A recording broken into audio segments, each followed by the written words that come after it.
After I attended the meeting with the Utah State Legislature, this was my initial response. I want to record it so that you can understand how it felt, and then I also want to give an update. I am a mother of a severely disabled, medically complex 16-year-old. I went to great lengths to bring him with me to your meeting last Friday, the same meeting where he began to have uncontrollable seizures right there in the front row. It required a 911 call, an ambulance ride, and an ER visit, a routine we have endured countless times. We are not the only ones who endure this daily nightmare. Another mother nearby recognized his seizures and the rescue medicine I administered, and she came to help me.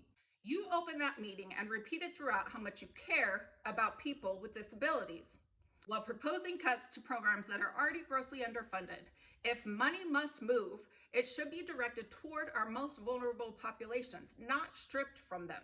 Parents testified that their children has been on the disability services waitlist for years, one even having been on it for 2 decades, still without receiving services. Another mother shared she lived in 3 other states, never having to wait for services for her children until moving to Utah. And yet, Utah, seemingly emboldened under the current federal administration, continues to claim fiscal responsibility while proposing cuts to every program families like mine depend on.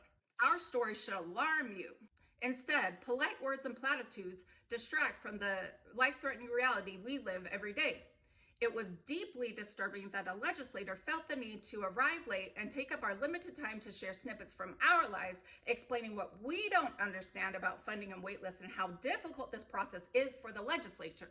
Your attempts to persuade us of your good intentions are absurd when this is how you operate a meeting. You acted as if families like mine should be grateful, clamoring for the breadcrumbs you dole out simply because you speak it in a nice voice. Polite formalities and gentle tones do nothing to address the real consequences of your decisions as a legislature regarding people with disabilities. The only thing this meeting made clear is that you need a strong dose of reality and some direct, honest communication. Families like mine are not statistics, yet you are participating in the dehumanization of people with disabilities, forcing us to navigate arbitrary waitlists, underfunded programs, and proposed cuts when we can hardly breathe. You are actively choosing to make cuts across the board that hurt those least able to fight back.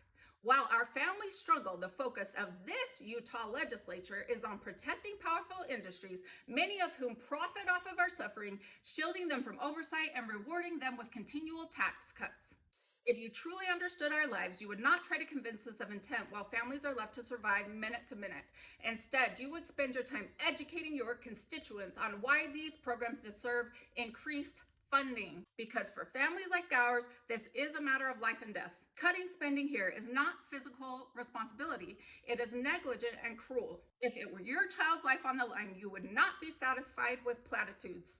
Utah has a long-standing claim to be a state full of charitable citizens. I am asking you to break Utah's duplicitous tradition and actually choose to honor that value by choosing to protect the lives of our most vulnerable citizens.